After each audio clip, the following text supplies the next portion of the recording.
목사입니다. 그런데 목사님들 모이면 그 종교세에 대해서 말들이 많거든요. 종교세. 네. 그래서 그걸 어떻게 지금 해결해 나가야 될 건가? 기독교 탄압하기 위한 목적 아닙니까? 그게? 네. 종교세라는. 네.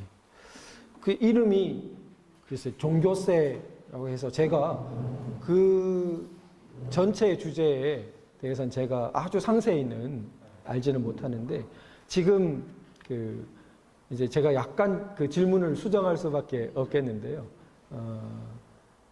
이 자유민주주의하고 이 우리 교회하고 친해요? 안 친해요?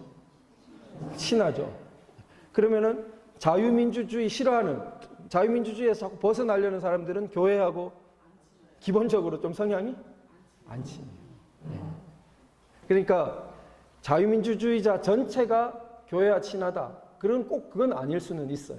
그러나 적어도 여기서 자꾸 벗어나려고 하는 사람들은 그거는 거의 공식적으로 교회하고 친하기가 어려워요.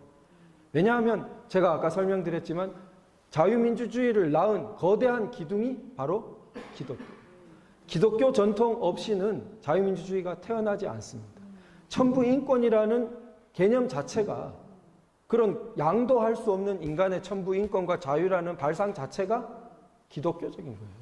그래서 기독교 없는 사회에서 자유민주주의가 나오지 못했던 겁니다. 그게 유명한 베르그송이라는 그 서양의 철학자가 이야기합니다. 자, 그러다 보니 우리가 좀 의심해 볼 수가 있어요. 이 자유민주주의와 다른 방향으로 가려고 하는 사람들이 교회에 굉장히 불편한 법을 자꾸 입법하려는 게 아닌가. 그런 의심은 저는 정당하다고 봐요. 뭔가 교회를 자꾸 불편하게 만드는 법. 이제 동성애 이거는 더 나간 거고 아예 그것은. 그래서 그 동성애 관련 법률은 지금 말씀하시는 그 예를 들어 과세 부분도 이제 구체적인 데 들어가면 굉장히 많은 이 스펙트럼이 있을 거예요. 여기서부터 여기까지. 그리고 항상 정책이라는 것은 이게 그냥 간단하게 하나의 이름 안에 같은 정책이라고 볼 수 없어요. 그러니까 인권이라든지 뭐 지방재정 강화라든지 이런 말만 들어서는 정책을 제대로 평가할 수가 없습니다. 구체적인 어떤 방안, 강론으로 들어가는 것이 중요합니다. 그러니까 이 스펙트럼 상에서 여러 가지 내용도 있고 그것을 실현하는 과정도 있을 거 아닙니까? 그러나 예를 들어 가장 큰 극단은 어느 날 갑자기 경과 조치도 없이 굉장히 달라지는 것을 막 강요하는 경우. 그런 스펙트럼의 한 끝이 있을 수 있죠. 대체적으로 정책적으로 그다지 현명하다고 여겨질 수 없는 것. 뭔가 저희가 있다고 보여지는 것. 그래서 우리 지금 뭐 과세 문제도 그런 부분과 굉장히 두 개가 연결해서 좀 그 반성해 봐야 되지 않나 생각하고. 네. 한 가지만 더 네. 질문드릴게요. 지금도 시청 앞하고 광화문에 지금 태극기 성준이 들고 몰려서 지금 집회하거든요. 오늘도 계속 토요일만 되면 몰려서 그러고 참여연대나 민노총이나 정규적으로 또 미국 대사관 앞에 와서 주한미군 철수하라고 또 반대 데모하고 그러는데 오늘 조 변호사님 말씀드려서 공감이 되게 돼요. 제가요. 되는데 이 페이스북에 보면 한 800만이 지금 들어와서 사람들이 페이스북을 하는데 페이스북이요. 되게 좌빨 주사파 양아치 정권을 슬투하거든요. 계속 때리는 글들이 무진장 포스팅 돼서 올라와요. 근데 그리고 많은 애국자들이 좋은 강의를 하고 하는데 그것만으로는 뭔가 좀 리미트가 있지 않나. 뭔가 좀 획기적으로 특별히 조치로 주사파 양아치 정권을 좀 물러나게 할 수 있는 어떤 대안은 없을까. 그래서 제가 이렇게 목사지만 왜 육군사관학교 가서 장군이 안 됐을까? 혼자만의 상상이거든. 그리고 왜 공부가 왜 안 됐을까? 저는 지금 비서실장도 완전 보수 빨갱이로 보는 목사고, 인종설교도 그리고 교육부 장관도 주한미군 철수하고 한미동맹 파기하자 그러는데 빨갱이들이 지금 다 포진하고 있는데 이러다가 이거 나라 진짜 망하는 거 아닌가? 그래서 2016년도에 망가진 이민을 갔으면 이 나라 월남처럼 망할 수 있다라고 작년에 3.7배가 이민을 떠났어. 37,000만 중에 3배 반 이상이 이민을 떠났어. 나라가 불어나니까. 그래서 이거 뭔가 좀 군부가 백트로가 안 갔으면 뭔가 이거 태극기나 소족이든 자유민주 진영 국민들이 뭔가 무력 행사를 하지 않거든요. 말만 해갖고는 우리가 그동안에 그렇게 추운 겨울에도 태극기 승조기 들고 광화문 쫓아다니고 시청 쫓아다녔어도 국회에서 박근혜 대통령 탄핵됐고 8인 진순들이에서 박근혜 대통령 탄핵됐고 67살 그 할머니가 지금 감옥살이 하고 있고 그리고 이명박 대통령 잡아놓고 이제 전두환 대통령 잡아놓으려고 과거에 방고에 있어서도 국정원장들 다 잡아놓고 그러니까 애국 보수들을 지금 다 잡아놓고 강남 구청장도 잡아놓고 그쵸, 제가 그래서 뭔가 좀 우리 네. 변호사님 생각할 때 네. 주사파, 좌파, 양아치들 때려잡는 어떤 특단의 조치가 뭐가 저 변호사님 생각은 뭐가 있겠나 싶어요. 예. 무효가 아니면 안 제가 되지 않나 싶어요. 그 두 가지 말씀 하나 드리죠. 우선 첫째는 그 지금 우리나라가 그 위기죠. 그래서 이 위기 상황을 저렇게 소위 주사파 세력이 이렇게 해서 참 그 안타까운 상황을 만들었죠. 그런데 이게 우리가 이제 남아메리카를 좀 생각해 봐야 돼요. 남아메리카가 사실 세계에서 서구 다음에는 제일 먼저 형식적으로 자유민주주의 체제로 바뀌었었습니다. 20세기 초에. 그런데 지금 그 뒤에 이제 상황을 봐서 알 수 있듯이 안정된 자유민주주의 체제로 나아가지 못했어요. 그래서 여러 가지 그 원인이 있겠습니다만 그 중에 이제 그 선거로 거의 사회주의 추진 정권에 가까운 정권이 들어서고 그러다 보니까 거기에 반발해서 칠레 경우에 이제 군부 쿠데타가 70년대인가 그 무렵에 일어나고 그랬습니다. 그랬는데 그것은 이제 우리가 어떤 일반적으로 말이나 여러 가지 모든 거에서 맨 마지막에 나와야 되는 말이 있어요. 근데 맨 마지막에 나와야 되는 말을 논의의 처음에 막 꺼내면은 그거는 굉장히 좀 잘못입니다. 왜곡을 가지고. 그래서 예를 들어 제가 생각할 때는 자유민주주의 또 우리 성경적인 태도에서 그러면은 성경적인 태도에 저항적인 무력이 없냐? 그건 아니죠. 저항적인 무력이 있을 수 있다고 봅니다. 미국과 같은 우리 개신교가 강한 나라에서 얼마나 그 강한 그 방어적인 무력을 쓰고 있습니까? 그런데 그게 막 앞으로 나오면 그건 좀 제가 생각할 때는 달라요. 그건 최후까지 어떻게든 최후까지 이렇게 그는 보유해야 되는 말이라고 봅니다. 그렇고 그래서 그 다음에 이제 이승만 대통령을 보면 이승만 대통령의 모범이 당시에도 이승만 대통령의 그 옥중 동지였고 하와이로 같이 간 동지가 박용만이라고 있어요. 이분이 이제 의형제를 맺을 정도로 절친했는데 나중에 거의 정적으로 변합니다. 그래서 이승만 대통령을 모함하고 깎아내리는데 거의 앞장서게 되는데 바탕은 뭐의 갈등에서 나오냐 하면 무장투쟁 노선이에요. 그러니까 이분은 하와이에 가서 하와이 산 뒤 농장을 사들여가지고 거기에 광무제국 구 대한 군인들을 낮엔 노동하고 밤에는 군사훈련 시키는 거로 그렇게 해서 운영을 했었습니다. 그러나 한 2, 3년 가서 계획이 좌절됐어요. 도저히 유지가 안 됐던 거예요. 이승만 대통령은 처음부터 그것은 무리다. 이승만 대통령은 하와이에서 교육을 했습니다. 그래서 그 당시 노동자로 있던 한국인 자녀들이 고등교육을 받을 수 있도록 기숙학교를 세워가지고 교육을 했고 목회를 했습니다. 산인 기독교회를 세웠고 그리고 외교적인 독립운동을 펼쳤고 누구보다 먼저 일본이 오히려 미국의 싸움을 걸어서 지가 스스로 무덤을 팔 거라는 것을 예견했습니다. 그래서 미국을 놀래켰습니다. 일본의 행동을 예견했기 때문에. 일제 말에 일본이 패망할 거라는 것을 예견한 사람들만 해도 우리나라에 좀 감이 빠른 사람들이었어요. 상당수 사람들은 일제가 패망 항복 선언을 할 때까지도 거의 그 학도병 나가야 되는 줄 알고 그 선전하러 다닐 정도로 일본을 강고하게 생각하고 있었습니다. 그런데 이승만 대통령 어쨌다고요? 일본이 전쟁을 일으키기 전에 일본은 전쟁을 걸어서 지 스스로 무덤을 파서 패망하고 그때가 우리 한국 독립의 날이라고 그렇게 예견하고 그 길을 준비했습니다. 도산 안창호 선생쯤은 초창기에 일제가 공격하는 초창기쯤에 일본이 죽을 길을 파는구나 낙심하지 마라 하고 그런 정도였어요. 자, 그래서 자유민주주의자는 누구의 모범을 따라야 돼요? 이승만 대통령의 모범을 따라요. 근데 이승만 대통령은 마지막 단계에는 광복군처럼 연합군과 같이 작전을 펼칠 것을 기획했습니다. 이렇게 마지막 단계에는 그걸 기획했고 그 임시정부를 승인해 달라는 그런 노력도 하고 그렇게 했습니다.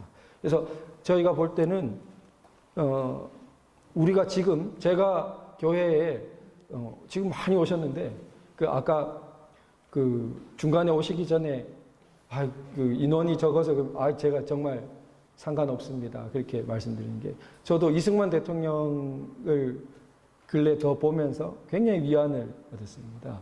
결국 이승만 대통령은 더 외로웠지 뭐 지금과 비교할 바도 아니죠. 나라 잃고 하와이 가가지고 그러고 있는데 독립에 대한 믿음을 잃은 적이 없는 것 같아요. 아마 신앙심이 굉장히 깊으셔서 그런 것도 있는 거죠. 절대 보면은 그걸 뭐 잃어본 적이 없는 것 같고 그 바탕에 뭐가 있냐면 제가 볼 때는 그거를 대한민국의 확장이라고 이름을 붙였는데 처음에는 자유민주공화국으로서의 대한민국이 이승만 대통령 혼자였어요. 자기가 각성 선각자가 돼서. 근데 그게 혼자였기 때문에 일생이 뭐예요? 전부 계속 확장이에요. 처음에는 아무것도 없는 데서 혼자였기 때문에 일생이 대한민국이 확장되는 거예요. 그래서 마침내 건국까지 이렇게 했습니다. 우리가 오늘날 볼 때는 자유통일 혹은 이 새로운 진정한 자유민주주의자들의 확장입니다. 제가 볼 때는. 네. 이게 소수가 아니고 확장입니다. 왜냐하면 우리 역사가 건국을 했어요. 그 다음에 4.19, 5.16 이제 이승만 대통령의 바탕 위에서 이게 나오는데 이제 모순으로 보지 않습니다. 이승만 대통령이 고등교육을 굉장히 시켰기 때문에 고등교육기관에서 자유민주정의 이상을 배운 사람들이 이승만 대통령 하야란 시위를 한 거예요. 부정선거를 문제 삼고. 이승만 대통령은 그만큼 부정선거가 있다는 걸 몰랐고 자기는. 그래서 그걸 알자 하야했고. 그래서 위대한 기업이나 위대한 사람은 자기 파괴의 씨앗을 자기가 뿌립니다. 왜냐하면 그것에 의해서 자기 씨앗이 발전해서 높은 단계에서 자기를 밀어내는 겁니다. 이 밑에 급은 그게 안 돼요. 그 위에 급은 그렇게 됩니다. 자기 파괴의 씨앗 자기가 뿌려요. 그래서 높은 단계로 나아갑니다. 그래서 4.19, 5.16도 모순이 아니에요. 박정희 대통령은 4.19를 부정한 적이 없습니다. 그리고 당시를 산 사람들의 체험적인 감각은 둘 다 나라를 발전시킨 거로 봐요. 측면이 좀 달랐지 나라를 발전시킨 거로 이해했고 그때 감옥을 많이 살았던 대부분 사람들도 요즘 다 박정희 대통령을 인정하는 쪽으로 돌아섰습니다. 살아보니까 그게 아니었다. 이렇게. 자, 그 다음에 87년 헌법으로까지 이제 쭉 이어지는데 이 4.19, 5.16 후에 우리나라 87년까지는 서구적인 기준으로 보면 뭐 약간 부족한 민주주의. 그러나 자유민주주의로서 신생국으로 보면은 꽤 나아간 중국과는 비교할 바가 아닙니다. 중국 우리 뭐 박정희 대통령 독재라 하면서 중국은 입번급 못하는 사람들은 그건 정말 말도 안 되는 거예요. 중국은 헌법에 자유민주주의가 없어서 아예 싹이 없어요. 씨앗이 없고요. 그 다음에 대표적으로 복수정당, 제한되지만 언론의 자유, 제한되지만 사법권의 독립 이런 모든 게 없습니다. 다 박정희 대통령, 전두환 대통령 때 있던 것들이에요. 완전하지 못했지만 제한적이지만 사법권의 독립이 있었고 민사적인 데선 거의 독립적이었습니다. 형사에서도 정치적인데 약간 제한되었었고. 그래서 이 자유민주주의는 이승만 대통령 때부터 쭉 계속 성장해 온 거예요. 그래서 87년 헌법 때 아주 서구와 비교할 수 있을 만큼 높은 단계로까지 이제 문을 열었고 그 단계로 이제 좀 나아가는 듯 했는데 이제 보니까 탄핵 사태 이래로 왕창 뒤집혔어요. 87년 헌법 때 아주 대두한 헌법재판소가 87년 헌법 체제를 거의 사망 선고를 내리는 듯한 탄핵 심판을 해버리고 이렇게 됐어요. 그런데 제가 볼 때는 뭐가 나타났냐? 보통 국민들이 나타났어요. 이 보통 국민들이 높은 양반들이 버린 그 자유민주주의 대한민국을 구하겠다고 보통 사람들이 나선 겁니다. 그게 바로 무슨 순간? 이승만 대통령이 1904년 아까 한문 읽은 사람들은 기대할 것이 없고 어리고 약한 백성에게서 새로운 싹이도다. 그런 제가 볼 땐 그 현상이 일어난 것입니다. 이것은 이게 바로 진정한 자유민주 국가를 낳는 초석이에요. 개인이 그것도 보통 사람이 개인 보통 사람이 자유민주주의자, 자유민주 시민이 되어서 바탕된 자유민주 국가가 영국 같은, 미국 같은 그게 제대로 된 서구 자유민주주의 국가예요. 그 길로 우리가 나가는 겁니다.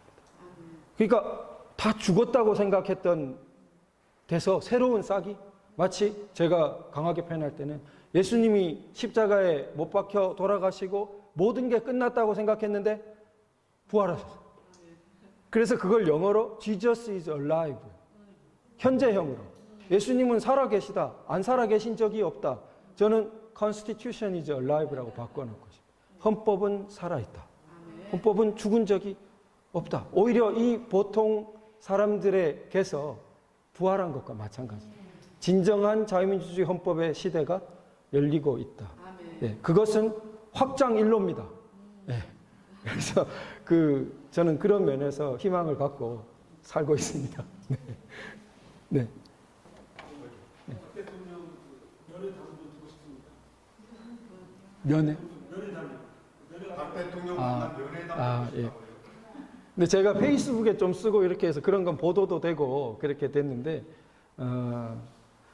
이제 아주 막 이렇게 구체적인 부분은 조금 그 사정이 있습니다. 그런 부분은 제가 함부로 좀 말씀드리기 어려운 사정이 있고 특히 또 이제 그 대통령 본인께서 이제 많이 원치 않으시는 부분이 있어요. 이야기에 많은 부분이 이렇게 좀 알려지는 부분. 그 편찮으신 그 부분도 이렇게 서서 접견한 부분도 사실은 무슨 제가 이렇게 되면 안 되겠다 하고 썼던 내용이었거든요. 그러니까 그냥 그 부분 알려야겠다고 생각한 게 사실은 뭐 한 달 전의 내용인데 한 달 뒤인 무렵에 최근에 이제 몇 주 전에 병원 가셨을 때 언론이 또 병원 간 걸 가지고 거의 뭐 꾀병 환자 취급을 하면서 특혜 뭐 이런 식의 그리고 얄밉다 뭐 이런 식으로 막 쓰고 있었기 때문에 이건 상황은 도저히 그게 아니다라는 거로 이제 좀 썼던 거였고 그래서 다행히 언론도 어느 정도 야 그건 좀 아닌 모양이다 지금 그런 건 조금 들어간 것 같습니다. 네. 지금 변호사님의 말씀을 쭉 들으면서 변호사님은 법의 전문가이시지 않으십니까? 우리 같은 사람이야 문외한이지만 그렇다면 이 법의 전문가에 계신 일선에 계신 그 법을 만드신 분, 법을 가르치시는 분들에 대한 이 잘못된 개헌에 대한 법에 대해서는 어떤 조치를 하고 계신지, 어떤 대응 방안을 세우고 계신지 궁금합니다. 사실 제가 이렇게 많이 돌아다닙니다만 말씀을 아주 적극적으로는 안 하시지만 생각은 이게 좀 굉장히 잘못돼 가고 있다. 그래서 문제가 많다. 이렇게 생각하시는 법조인의 수는 눈에 보이는 것보다는 훨씬 많다고 보시면 돼요. 네, 그런 생각을 갖고 계십니다. 근데 이제 이제 그걸 공격할 때는 생각만 하시면 뭐 하냐고 뭘 하셔야지 이렇게 말씀 듣죠. 제가 듣는데 제 생각엔 그래도 생각도 어디냐고 그 생각조차 잘못된 생각 쪽으로 가 있는 분도 또 상당수 있거든요. 문제를 못 느끼는 분도 상당수 있어요. 오히려 정말 더 심각하죠. 분들은 이게 문제 이만큼 와서도 법조인이라 하면서 문제 없이 잘 돼가고 있는데 이렇게 생각하는 분들도 상당수 있다고요. 법원도 그렇고. 예. 그래서 그러면 그분들은 어디서 그런 부분들이 일어날까? 예. 그게 저는 이제 기술 전문적인 지식은 굉장히 저보다 유능한 분들 많으실 거예요. 저는 뭐 나이 늦게서야 이 법 공부를 했기 때문에. 그런데 그리고 한국이 그런 부분에서 막 꽤 세계적인 수준이기도 합니다. 뭐 여러 기타 실용적인 데서 우리가 다 보듯이. 그런데 그거하고 근본적인 부분에 대한 이해하고는 반드시 일치하지는 않는 것 같아요. 우리 정치학 가르치시던 교수님이 이제 한탄조로 많이 말씀하시던데 평생 정치학을 가르치고도 정치를 잘 모르는 것 같은 분이 많다고 그러시고 저 국회에 가도 많다고 그러시는데 그러니까 평생 법을 다루고 법과 살면서도 그걸 만약 기술적인 전문적인 그거로만 취급하면은 법의 근본 원리나 근본 정신과는 조금 거리가 있을 수 있는 것 같아요. 그러니까 최소원 씨나 박 대통령에 대한 이 일련의 태도에서 저건 도저히 인권적으로 좀 문제가 있다라는 생각을 해야 우리가 볼 때는 정상적인데 전문적인 지식을 한 분들은 오히려 그게 아니고 형식적인 법 조문으로 문제가 없으니까 자기들이 볼 때 그럼 뭐 그럴 수도 있다는 거로 오히려 합리화하기가 더 쉬울 수도 있을 것 같아요.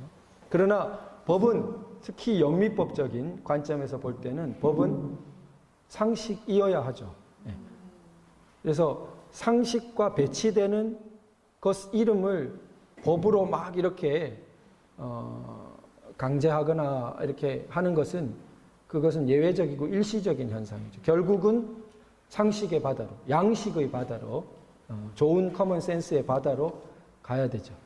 근데 전문가들은 법이 그런 방향으로 가도록 조력하는 조력자들이죠. 자기들이 법을 좌지우지할 수 있다는 생각은 제가 아까 경계한 것처럼 오만한 생각입니다. 그것은 법에 대한 두 개의 관점이 있는데 법을 막 제정할 수 있다고 보는 것은 영미적인 관점이 아니에요. 예, 그건 그리스에서 아예 이름을 달리 불렀습니다. 테티스라고. 그건 그냥 명령과 비슷한 거예요. 그거는 어제 이렇게 명령 내렸다. 내일은 다르게 명령 내릴 수도 있는 거예요.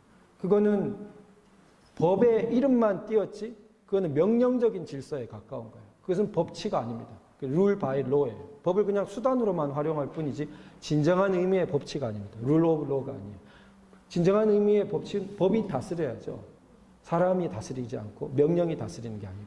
그러면은 그런 진정한 의미의 법은 사실은 발견되는 거예요.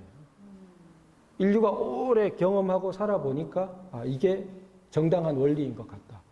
그리고 그걸 논의를 통해서 공동체가 경험과 논의를 축적시켜가지고 그 법을 발견하고 그거를 사후적으로 입법하는 방향으로. 그래서 구체적인 판사의 판단이 중요한 거고 판례를 중시하고 그렇게 되는. 그래서 그 영미법적인 관점이 우리 법조계에 굉장히 부족해요. 그게 또 큰 원인입니다. 이런 영미적인 그런 보통법적 관점이 자유민주주의와도 굉장히 깊은 관련이 있어요. 그래서 영미가 보통법을 하고 자유민주주의를 하고 이렇게 붙어 다닙니다. 그게 부족한 것도 큰 원인 중에 하나라고 생각됩니다. 변호사님, 네. 한 가지만 더 질문 드리고 싶은데요. 네. 오늘 말씀 너무 공감되고요. 고맙고요. 그런데 이렇게 저는 이렇게 되게 애국 보수 목사 쪽에 사실은 근데 요즘 이렇게 나라 돌아가는 거 보면은 나는 현 정권에 대해서 어떤 인식을 하고 있는 목사냐면은 좌빨, 주사빨, 양아치들이 모인 집단이다. 이렇게 지금 인식하는 목사예요, 사실은요. 그리고 이거는 양아치들이 모인 집단이지 무슨 나라고 정권 이렇게 생각하는데 요즘 보면은 이어령, 비어령 식으로 인민재판하듯이 또 저기 물론 칼이나 삼성이나 뭐 이렇게 서진 침대나 뭐 재벌 기업이 또 잘못하면 제재가 들어오는 거 맞는데 예를 들어서 칼 회장 딸이 물컵 던지고 그거는 조직사회에서 그런 도의적이고 윤리적인 책임 문제지 그게 무슨 10개월 구속 사유가 되는가? 그게 나는 신학을 전공했고 법에 대해서 모르지만 그게 과연 법으로 이 구속 사유가 되는 것인가?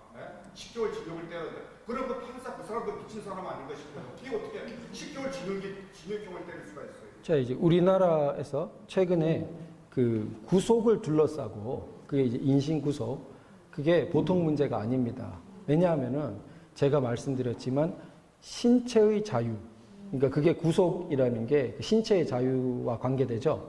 신체의 자유가 이 영국에서 민주주의와 법치가 발전하는 입구에 있었어요.